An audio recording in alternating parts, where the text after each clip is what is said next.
Now coming to the oscillatory जो है sequence क्या होता है।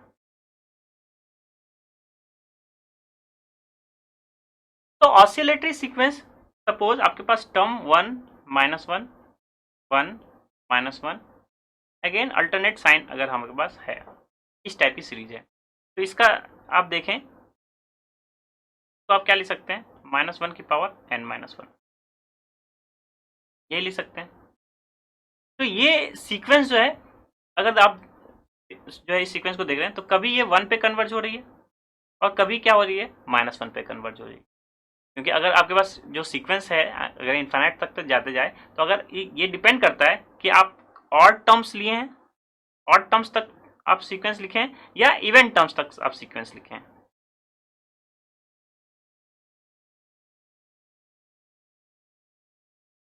तो ऑड टर्म्स तक अगर आप लिखे हैं तो -1 पे कन्वर्ज होगी, और इवन टर्म्स तक लिखे हैं तो क्या होगा, 1 पे कन्वर्ज करेंगे। दैट मीन्स ये जो सीक्वेंस है ऑसिलेट्स किया बिटवीन 1 एंड -1। तो दिस टाइप्स जो सीक्वेंस है इसको हम लोग क्या कहते हैं, ऑसिलेटरी सीक्वेंस कहते हैं, जो क्या करे, या तो 1 पे सीक्वेंस कन्वर्ज करे या -1 पे कन्वर्ज करे। हम लोग फिक्स नहीं कर सकते हैं कि ये सीक्वेंस किस पे कन्वर्ज कर रही है। तो आई होप आपको conversion sequence, divergence sequence and oscillatory sequence समझ में आ गया होगा। Now coming to the point, convergence series कैसे चेक की जाती है एंड डाइवर्जेंस सीरीज एंड साथ ही साथ ऑसिलेटरी सीरीज कैसे चेक की जाती है।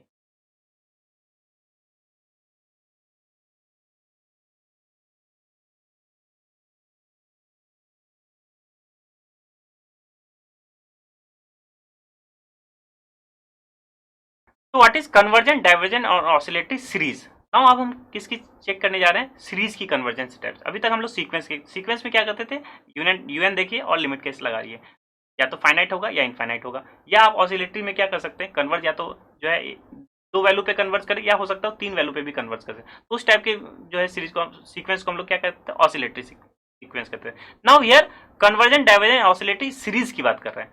सीरीज दैट मीन्स जो आपके पास टर्म है वो क्या होगा, सम के फॉर्म में हो सकता हो इनफाइनाइट भी टर्म्स हो सकता हो एन टर्म्स का सम हो। तो हम क्या करते हैं, इस टाइप की सीरीज को, जो इनफाइनाइट टाइप की सीरीज है उसमें हम लोग एस एन निकालते हैं, मीन्स एन टर्म्स तक का सम निकालते हैं। तो एन टर्म्स का सम क्या हो गया, U N plus U and so on U N. हमने क्या निकाला, एस एन निकाला, यू एन प्लस यू2 प्लस यू3 and so on U N निकाला। नाउ अब इसमें 3 केस ही पॉसिबल है। फर्स्ट केस, अब जो एस एन है वो एन के टर्म्स में है, क्योंकि एस एन भी क्या होगा, एक एन के फॉर्म में होगा। तो अगर आप उसमें लिमिट लगाएं n tending to infinity S N पे, तो ये क्या हो सकता है, एक फाइनाइट वैल्यू हो सकता है, या तो एक फाइनाइट वैल्यू हो सकता हो। सेकेंड केस में ये हो सकता हो कि लिमिट लगाएं एन टेंडिंग टू इन्फिनिटी पे और ये क्या दे, not equal to finite value. और थर्ड केस ये हो सकता है कि लिमिट आप लगाए एस एन पे और वो क्या करे, ऑसिलेट्स करें।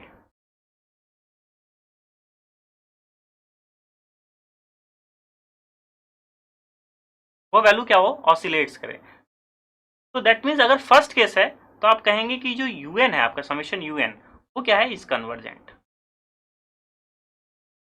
मीन्स ब्यूटिफिकेशन देखिए, आप एसएन को चेक कर रहे हैं और ओवरऑल सारे series means infinite number of terms को बता सकते हैं कि वो कन्वर्जेंट है या डाइवर्जेंट है। तो अगर आपके पास फाइनाइट वैल्यू है तो आपका समेशन जो सीरीज है वो क्या होगा, कन्वर्जेंट। अगर फाइनाइट वैल्यू नहीं आता है तो आप कहेंगे कि समेशन यूएन क्या होगा, इज डाइवर्जेंट। और ऑसिलेट्स कर रहा है, ऑसिलेट्स मीन्स ना फाइनाइट वैल्यू हो रही है ना इनफाइनाइट वैल्यू, ये तो होगी, ना फाइनाइट वैल्यू आ रही है ना इनफाइनाइट वैल्यू आ रही है। तो आप इस केस में कहेंगे समेशन यूएन क्या है आपके पास, इज ऑसिलेटिंग सीरीज है। तो अब आपको ये समझ में आ गया क्या निकालते हैं, एन टर्म्स का सम निकालते हैं। सिंपली उसमें क्या लगाते हैं, एन टेंड टू इन्फिनिटी। अगर फाइनाइट वैल्यू है तो overall series convergent, finite value नहीं है तो divergent. Oscillates in the sense neither finite value nor infinite value, ये तो मीनिंग हुआ। आइए अब एग्जांपल से किस टाइप से जो है कन्वर्जेंस चेक की जाती है एक सीरीज की, उसको हम लोग जो है फाइंड आउट करते हैं।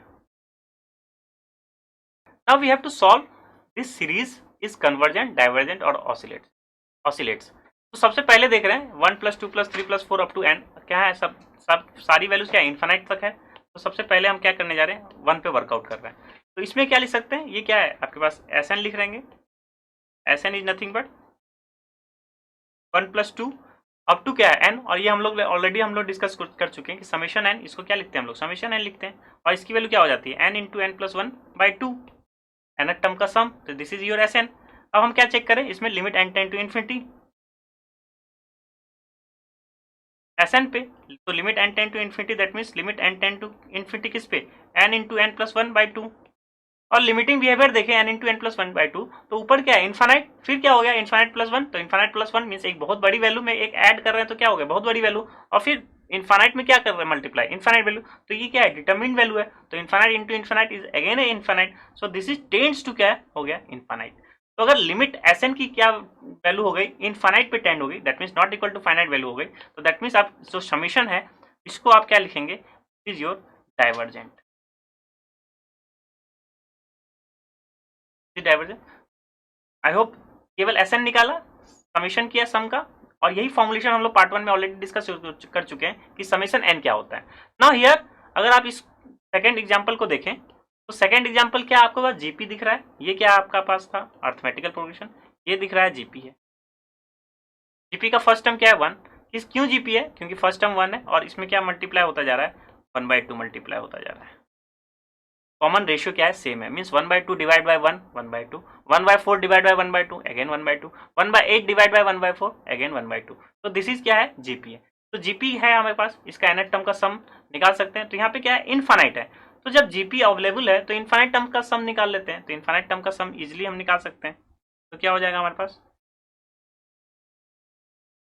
या तो इसको n टर्म्स तक के सम के हिसाब से निकाल सकते हैं, लेकिन अगर इनफाइनाइट है तो इसको डायरेक्टली इनफाइनाइट वैल्यू क्या होगी, a/1 - r, it is nothing but a/1 - r, और यही वैल्यू चेक कर ले कि ये इनफाइनाइट है या जो है ये फाइनाइट वैल्यू है या इनफाइनाइट वैल्यू है। तो ओवरऑल ये सीक्वेंस की ये जो सीरीज है इसका हमें क्या पता चल जाएगा, डाइवर्जेंस और कन्वर्जेंस पता चलेगा। तो a/1 - r निकाले, तो a की वैल्यू क्या है 1, और 1 - r मीन्स 1/2, तो ओवरऑल 1 - हाफ, तो ये क्या हो गया 1/हाफ, दैट मीन्स की वैल्यू क्या हो गई 2। तो एक फाइनाइट वैल्यू आ गई हमारे पास, जो इसका सम है, सम ही पूरा क्या हो गया एक फाइनाइट वैल्यू आ गई। तो nth टर्म्स में भी आप n टेंड टू इन्फिनिटी लगाने की जरूरत नहीं पड़ी, क्योंकि वहां क्या कराते हैं या तो nth टर्म निकालते, आई होप ये आप कर सकते हैं, इसका nth टर्म निकाल के उसमें limit n tend to infinity, तो वो भी देखेंगे क्या आएगा फाइनाइट वैल्यू आएगी। यहाँ पे हम लोग सिंपली इनफाइनाइट टर्म्स तक का ही सम निकाल लिए, तो ओवरऑल हमारे पास जो भी सम है उसकी वैल्यू क्या हो गई 2। तो अगर ये फाइनाइट वैल्यू हो गई तो हमारा ओवरऑल की ये जो सेकेंड एग्जाम्पल है वो क्या हो गया कन्वर्जेंट हो गया। तो दिस इज कन्वर्जेंट, क्योंकि फाइनाइट वैल्यू आ गई, एक इनफाइनाइट टर्म का सम ही क्या हो गया फाइनाइट। अब अगर हम थर्ड की बात करें, आपको समझ में आ गया, उसमें हमने एस एन निकाला, इसमें तो इनफाइनाइट है, तो इनफाइनाइट नंबर ऑफ टर्म का सम ही हमें जानते हैं जीपी में, तो वही ऑलरेडी स्टार्ट जो है हम लोग अप्लाई कर देते हैं। अब थर्ड वन को देखें, थर्ड वन बहुत एक ब्यूटीफुल एग्जाम्पल है, यहाँ 1 - 1 + 1 भी हो सकता था। ये देख रहे हैं कि अगर आप इन दोनों को ऐड करें क्या आएगा 0, लेकिन जैसे ही 2 और ऐड कर देंगे तो क्या हो जाएगा आपके पास 2 आंसर हो जाएगा। फिर और 4 टर्म तो ऐड करें तो अगेन 0 हो जा रहा है, 5 टर्म को ऐड करें 2 हो रहा है। दैट मीन्स ये जो 2 - 2 + 2 - 2 + 2 - 2 इस टाइप से ये जो सीक्वेंस है, तो अगर आप इवेंट टर्म्स तक का सम कर रहे हैं, इवेंट टर्म्स तक ले रहे हैं, दैट मीन्स 2 टर्म लिया आंसर क्या आया 0, फिर 4 टर्म लिया तब भी आंसर 0, 6 टर्म लेंगे तो भी आंसर 0 आएगा। लेकिन अगर ऑड टर्म्स तक का सम किया, ऑड टर्म्स तक का सम किया आपने,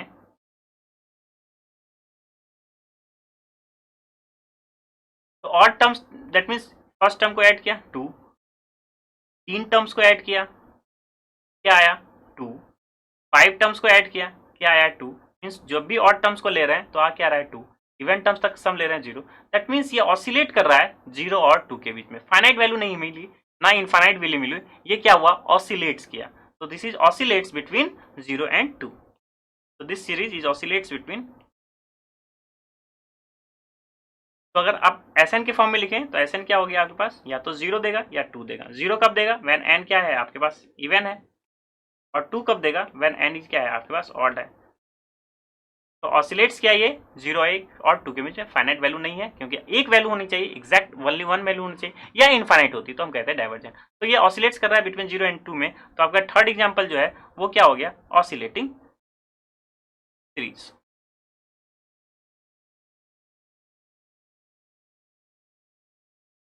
तो आपको कन्वर्जेंट एंड डाइवर्जेंट जो होल लेक्चर इसके बाद भी होगा वो भी कन्वर्जेंट एंड डाइवर्जेंस ही जो है हम लोग टेस्ट करेंगे, चाहे वो डीएलएमबार्ट्स हो, राबिस टेस्ट हो या कॉची एनाट्रूट टेस्ट हो।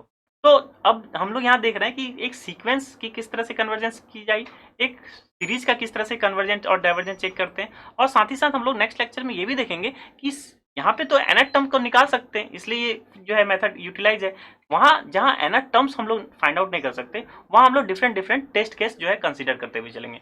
यहाँ पे तो जिसमें एनएट टर्म्स निकाल सकते हैं तो उसके लिए तो ये बहुत ही अच्छा एप्लीकेशन है कि एनएट टर्म का सम निकाला, limit n tend to infinity किया, या तो ऑसिलेटिंग होगा या कन्वर्जेंट या divergent. Now let's have your knowledge check.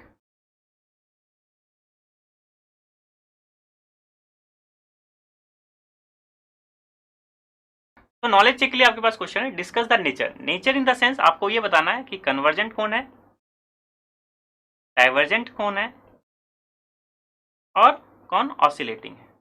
That is the nature, कौन ऑसिलेटिंग सीरीज। तो अब आपको समझ में आ गया, क्योंकि सबका हम एनएट टर्म्स निकाल सकते हैं, means sum of n terms निकाल सकते हैं, इसलिए आप ये जो अभी हम लोग डिस्कस किए उसको आप क्या कर सकते हैं, इजिली प्रोसेस कर सकते हैं और अपने आंसर को फाइंड आउट कर सकते हैं।